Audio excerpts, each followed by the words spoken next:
This is Leisha Holmes, and I'm your host of the Recruiters Recruitment Podcast. And I'm really excited to explore this conversation and topic today because it's one that's particularly close to my heart. Because what you might not know about me is that in my life, way back before recruitment, I was actually a trained marketeer. I did the Chartered Institute of Marketing diploma, and this is way back when, before the internet was even a thing. So whenever I invite anybody on that's in the marketing sphere, I always get secretly quite excited because it's a topic that I think is really important and valuable. And if you're listening to this, you've probably found us through our social media channels.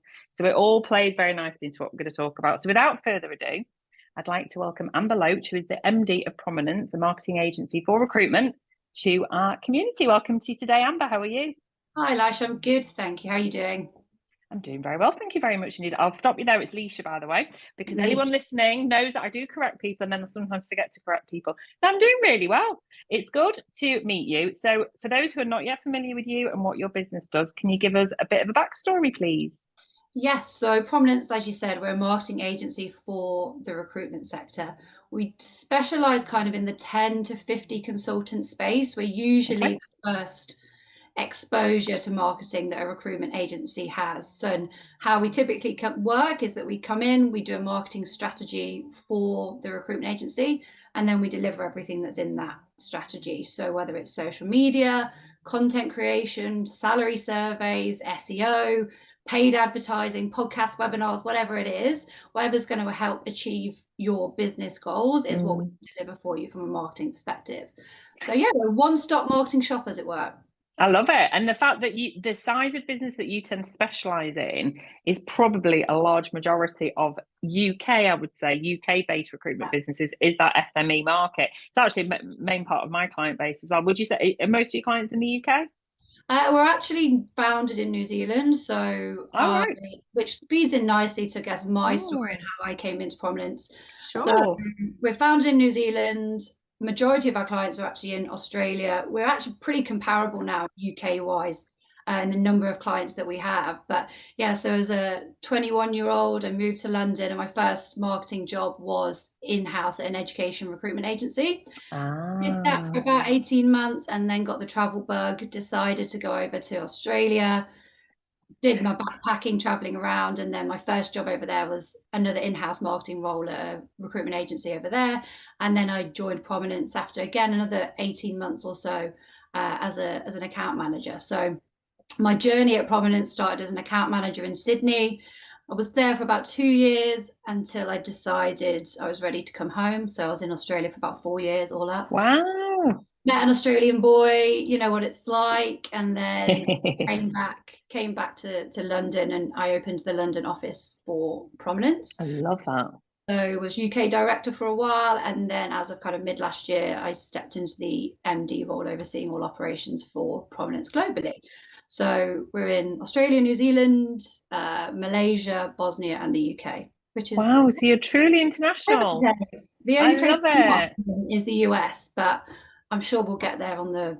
Well, you will, because there's about 25% of our listeners last year were in the US, and actually about 25% are Australia and New Zealand. So that's really nice. And the other reason this feels very poetic, as I said to you off camera, I record a few podcasts on a day, and you're my last podcast recording today. But my very first one was to Melbourne this morning in Australia. So that feels kind of like nice early morning for you then. It was a nice early morning for me and a very late night for him, and that was to Pete Watson of Mint Max Rex. So bless you, because he was very exhausted and he's telling me it was like 33 degrees and it was very hot, but definitely not here. And I love your story, and I love the fact that you worked the job. You actually did the job in a recruitment agency, so you really have got this providence that a lot of well, yeah, it's a good pun there, isn't it? That a lot of people maybe would assume that you maybe not have, but actually you've done the job. So in an in-house, there are plenty of in-house marketing people out there, professionals out there, and actually I know there are a lot that do listen, because I get a lot of feedback from that community. So you can educate me here. What are the challenges for those who are employed by recruitment agencies to be an in-house marketer? Oh, I think all in-house marketers will be able to relate you're a marketer, so you must be able to do everything. You're a graphic designer, you're an SEO specialist, you're a paid advertising specialist, you're a copywriter. All the other things that fall into that marketing bucket, you're expected to be.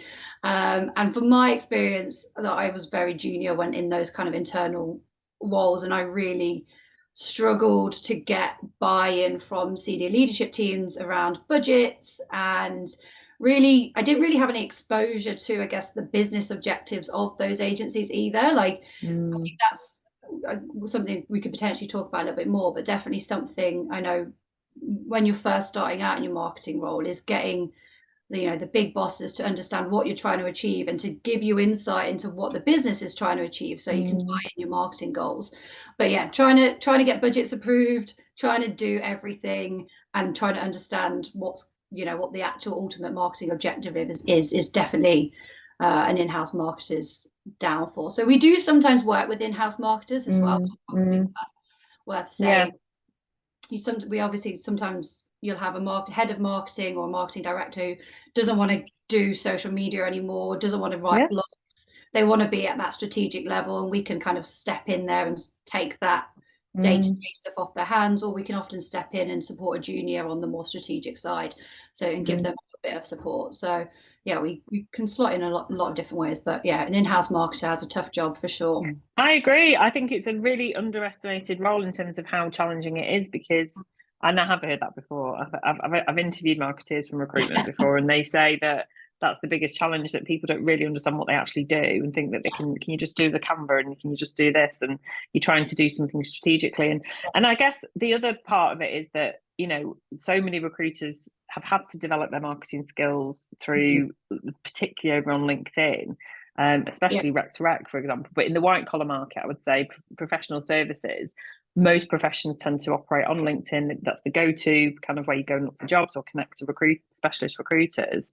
And I'm going to really put you on the spot here a little bit, but generally speaking, those recruiters who maybe don't have an in-house marketer, how good are we at marketing ourselves generally on LinkedIn and understanding how to market? They're not necessarily afraid to do stuff, but it's how to market yourself. Look, I think there's a couple of things that make it, I think, a struggle for recruiters. One, the very essence of being a recruiter is instant gratification, right? You pick up the phone, you speak to a client, you want to get a job, you speak to a candidate, you put them into that job. It's very fast paced. You want to see the result of what you've just done straight away. Yeah. A marketer's job is completely the opposite. It's okay, we've spoken to this person, they might not be quite ready now. How do we make sure that in 6 to 12 months, when they are ready, or this client isn't hiring now, but in a year when they are ready, you're the person that they reach out to. And that's how I try and explain marketing to recruiters, is you're great at your job, but how do we make sure that, if that candidate isn't ready now, or that client isn't ready now, that when they are ready, you're the person that they're reaching out to. So I think, in essence, recruiters aren't very good at that, but that's not their fault. Their job is just very different. And the other thing is consistency and understanding that, I guess, just doing one thing or one post on LinkedIn, you'll know this, you've got obviously a great personal brand, but you don't just do it once and then expect 10 leads to come through the door. Like, you build it up over years. Like thought leadership, sharing good content, talking about like why you're the best recruiter that there possibly is in the market and how well you know your industry. That doesn't happen straight away. So once a recruiter understands that it's not those quick wins with marketing, they can get there, but it's definitely a mind shift to what the nature of being a recruiter is. Yeah, no, I totally agree with you. And Neo, thank you for bringing me into it, because I think a lot of people do think that I'm, I've just woken up one morning and started sharing content. I think I've been on LinkedIn since about 2009, I want to say. So I guess, it's like the Joe Wicks comment, isn't it? It's the overnight 10-year success rate. It's more than 10 years. It's about 15 years. And I only noticed a significant change really in 2020, during COVID, when, what else could we do? It's when we launched the podcast, for example. So I think, and it still took time for it to become an inbound model. And now it is. It's 100% inbound. I think I might be the only rectorate that doesn't send any emails. I don't do any outreach at all. Everybody comes to me. But it's hard to measure ROI. And I want to come back to you on ROI on this point. that for me, the way I see my time invested on LinkedIn, which is probably 30 to 40 minutes a day in total. Yeah. So I don't live on LinkedIn, which I think people are surprised about. I'm just very ninja, focus and engage, move on kind of in and out. Is that I recognize that my ROI is over a period of time. It's over a quarter, for example. So I don't necessarily post a job and then think, right, how many responses did I get from it? To me, it's how many candidates have I placed over a set period of time that have come from LinkedIn. And to me, then that's the ROI. For me, that's the most important measure. I'm not interested in impressions, engagement. For me, it's how many people have I got and what's it generated? And it's always 6 figures every year. So how are you, I mean, I'm not saying you personally as an agency, but how would you get the broader picture? So if I'm a recruitment business leader listening to this now, understanding the investment that would make to, get a marketing partner like you in terms of what that return on investment would look like over what period of time? If we're outsourcing it to you, for example. Yeah, look, it's definitely not an easy question, and it really depends on what your goals are. Some things are really quantifiable, right? If you say, we really want client leads is our biggest goal. We want to spend X amount of money on Google ad campaigns for the next 3 months. I can tell you the ROI after a month is you're getting X cost per lead, right? It's very easy to do. But I think the key thing is, particularly what we do is in that our onboarding stage and at the beginning of any relationship that we have, is work out what your goals are so that we can attribute kind of KPIs and discussion points around. So it's not the same for every recruitment agency. Like if you're doing candidate lead gen, we might be able to do X amount of candidates through Facebook, for example. But yeah, it's definitely not a straightforward answer, and dependent on who the client are, what your goals are, the market. But some of the things, I guess, is what we like to look at is things like, we don't just report on followers, for example. Boring metric. If you've got 10,000 followers, you're probably just spending a lot of money on LinkedIn, because every person that applies to a job, it becomes a follower. But who are those followers? Like, is this actually strategic clients, candidates that are following you? What's the increase of that compared to 6 months ago when you weren't working with a marketing agency? If we're running email marketing campaigns, we'll look at, okay, you've had a 50% open rate, you've had 25% click-through rate, the industry average is X, your average 6 months ago was X. We've seen that growth from point to point. And then again, looking at who's clicked, what are you doing with those people who've clicked that button that says vacancy?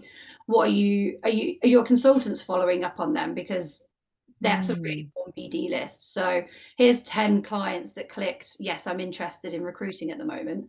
And what did you do with those leads? And holding to them as well. So, I mean, like I said, we work in the SME space. So there's obviously loads of integrations and products and programs out there that do allow, I guess, that end-to-end ROI. But usually for us, it's a very manual process of saying, okay, we've had this many clicks on a campaign.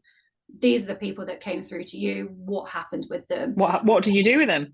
And what do you do with them? Yeah. So it's, a lot of, again, like I said, we work in that SME space. So there's not massive budget. So it's a lot of Excel spreadsheets. A lot of us on calls being like, okay, this person came through to you through the website. What did you do with them? Have they come through? Were they placed? Right. And then that's it's that granular. That's really interesting insights then, isn't it? We try. Look, it's definitely not possible with every single kind of client that we're working with. It really depends what projects they're doing. But that is the goal and what we try and get to for most people. That's amazing. So your career, I mean, you've obviously had great success in your own personal career. You've sort of progressed through, and you've had, sounds like a great employer that's sort of recognised the talent and put you in this prominent position. And I think the evolution of what personal brand means has probably evolved over a similar period of your career. So where are we now in the career journey of what personal brand actually means? Where are we in the evolution of it, do you think? And what, if you were a recruiter now listening to this, what would you focus on with your personal brand in 2024? Yeah, I think it's still as important as ever. The latest kind of LinkedIn algorithm updates is that they're downplaying personal content and the the selfies and all that kind of stuff, but I've not seen it. We're still seeing every time. It's really annoying, to be fair, because I'll spend crafting a beautiful marketing post about the latest LinkedIn algorithms, or what's working in recruitment marketing, and I'll get 2,000 impressions or whatever, and then I'll post a selfie of me and Alex, one of my account managers, having a drink in the pub, and suddenly we've got 5,000 impressions. Absolutely. So I don't believe LinkedIn on that one. I don't think it's true when you case by case basis. So I think it's still as important as ever. There's just so much competition. So finding that angle, that thing that makes you unique, is really important. And the advice I always give to recruiters is, what are your clients and candidates asking you about? Like, that's really good advice. Perfect place to look for a good social post. If they're asking about I don't know, changes in tax laws in Denmark because they're placing project managers into construction sites over there or whatever, then you find out that information and you share it on LinkedIn.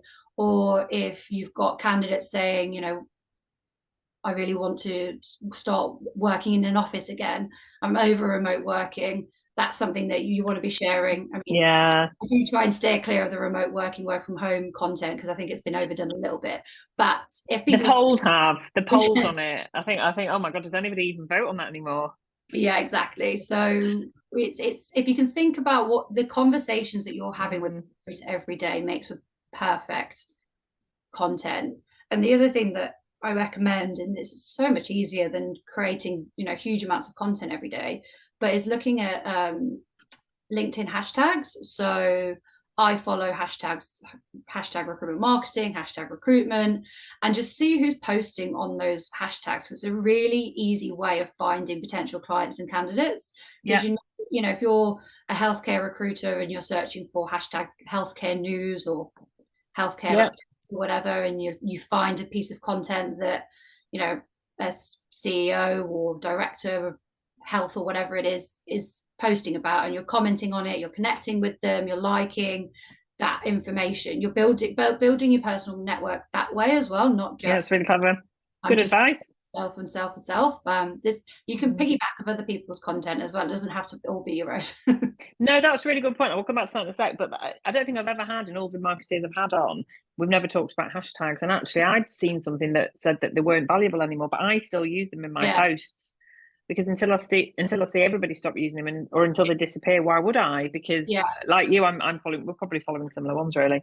So on that basis, I think that is absolutely ludicrous. And I think it's really important.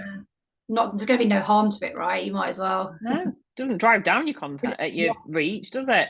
But what you just said there, I think, is really important, because I know we have a lot of listeners who are in the early stages of their career, and they will be. I'm going to make assumptions here. A lot of them will possibly have a bit of imposter syndrome about sounding like experts.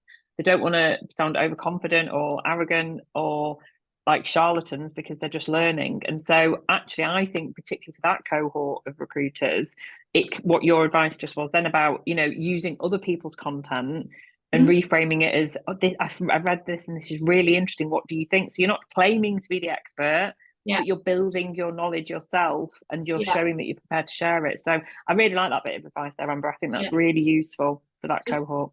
Another easy thing to do as well is things like setting up Google alerts. So if you're working in tech or healthcare or logistics, whatever it is, setting up Google alerts so that you get news and articles straight into your inbox every morning, which you can just post about. And exactly as you said, thought this was interesting. What do you think?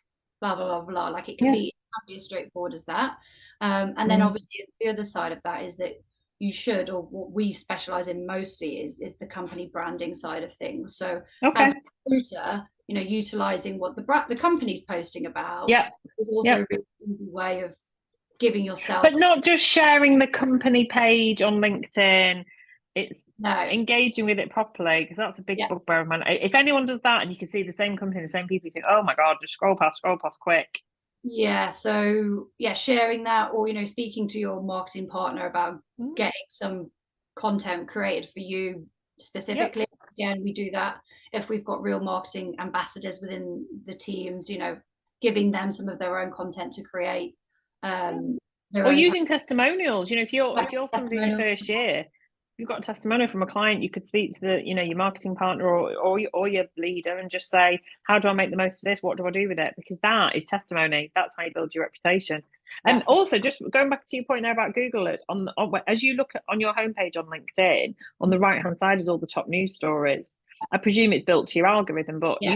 you could if you're listening to this and you're really stuck for content ideas, you could go to there and it'll have something really relevant for your market. You could just share that and just talk about it, give your opinion on it. Yeah, it's really, I think people overthink it probably too much. Yeah. But then sometimes a photo is just nice and you'll get loads of likes for that as well. So yeah, I am sticking with the fact that I'm against this supposed algorithm change, because I would much rather engage with someone's personal story and why they're doing what they're doing than see a job advert or a survey. Don't get me wrong, surveys are amazing, they're really valuable, but I absolutely love there to be an equal share of personal stories, because the reality is we're all doing business with other human beings and it allows you to see it. So I think that's a red herring. I don't think they're changing the algorithm at all. I think so. I think it's trying to just make people spend more time on LinkedIn creating their own content. Well, probably possibly trying to monetize it in different ways, panicking, sharing jobs instead. So what would your top tips be for a successful marketing strategy for 2024? Maybe not just on LinkedIn. Yes. Our leaders listening. I think it's going to be a bit of a boring answer, in all honesty. I think the first thing is, for any marketing strategy, is, like I said kind of earlier on, is just understanding what the business goals are for your agency. And if you don't know, find out. So, you know, like we have a 4-hour strategy session at the beginning of any kind of relationship that we work with, where we literally ask, what are your goals for the year? What are you trying to achieve? So, you know, if as a marketer, if you don't know that your recruitment agency wants to grow their contractor desk by 50% in the next year, then you're going to really struggle to show ROI on and when you're developing your marketing strategy. So understanding like what are the core goals of the business, and then consistency as well. So just understanding that just because you've done something once and doesn't generate 10 leads doesn't mean that it won't work in 6 months' time when you've been doing it over a period of time. So there, I guess, the fundamentals of a good marketing strategy, which doesn't change year on year. So 2024, 2025, 2026, you can take that every year for but at the moment, ironically, what we're seeing and doing loads of is podcasts, which hello, we're here. That's why we're here. So we've got at least kind of 3 or 4 clients that, like you, their podcast is their BD strategy. You know, whole act of inviting someone on, it allows you to have a really kind of cold conversation with a potential client quite amicably, because you're not just ringing and saying, have you got any jobs? You can invite them on. Most people have a bit of an ego and are quite flattered when you invite them on. Very rare someone says no, let me tell you, very rare. So as a kind of BD tool, podcasts, events as well, we're seeing so many post-COVID than we were you know, 4 years ago. People just couldn't tend to be bothered with events, but now they're all open. No, it's the opposite. Take something away from us humans, we want it even more. And it really starting to see recruiters understand the value of those as well, like getting in front of clients, having conversations that aren't about recruitment, but that you're giving something back to those clients as well. Value. Really that getting in front of people. It's like a more holistic approach to it, isn't it? It's not just doing, you know, in old school marketing speak, it's like the above the line, below the line. It's genuinely taking all the different ways that you can speak to your potential customers. I just want to make one point about the podcast, actually, because it's something that I don't use it as a business development strategy, and that's mainly because I was already very established when the podcast was accidentally launched in the pandemic. I was already very established, and you know, the reality is in Rec to Rec, you could ring 20 companies and get 20 clients. So it's but I use it, and this is where I think it is really valuable when I'm prepping a candidate that's meeting somebody that's been on. It's really valuable. So even if it's somebody that's been on 3-4 years ago, or they came on as a podcast guest, not realizing that it would be beneficial. Anybody that has ever interviewed with one of my clients that's been on the show, the first thing I do is send them a link to the show, because it allows your potential future employees and customers, you know, so it's external and internal benefit, to see the real you. Yeah, because it is you know, it's a really good point. But I think, you know, podcasts, I mean, they're here to stay. I think they're more powerful than any other media form that I've known of in my whole life, because you know, the beauty is it's like a radio show. I don't know if you do this when you're listening, I'll sometimes talk to them. I feel like they're talking just to me. I genuinely feel it's very personal. I love that there's no censorship. You know, I don't just mean swearing, but just generally, it's a really safe space for people to be open and honest. And you can curate a really amazing learning platform for yourself. And it's just brilliant for your brand awareness. And it's actually, you know, I've given you off camera how I do it and how we've created this non-intrusive way of doing it. And all my clients know that this is what I do. I do it once a month. You know, it's taken a while to get the format right. I've got a great team that produce it and do all the marketing on it. But I could not do the podcast now. I've learned so much as a recruiter. And so to anyone listening, don't just jump into a podcast now where we're at in the market now. When I started it in 2020, it wasn't saturated, and now it's becoming so you need to speak to an expert like Amber that will define it as part of your marketing strategy, because done badly, you'll never get any listeners. And don't start thinking you'll get a blooming sponsor in about 3 months either. I have had so many people go, how did you get your sponsor? And I'm like, we've been going years before we got a sponsor. It's not about making money. No, totally. And that's definitely I mean, even for us as a marketing agency, we've and about starting our own podcast as well. And we've still can't figure out what the right angle is for us. And I think that's the key thing, is that there's so many different ways of doing it. Like you said, you don't want to just launch something without thinking it through properly, because you only get one shot at launch. So you do. And you've seen so many. I've seen so many if you put recruitment into Spotify, you'll see the ones that had, you know, half a dozen shows in 2020, because what else were we doing? And they've never done another episode since. And they probably did it how I did it, where I didn't really know what I was doing, as in I just knew I needed to speak to really inspiring people. Like, how are you coping? Because we would record it and send it out the next day. But there is a strategy to it.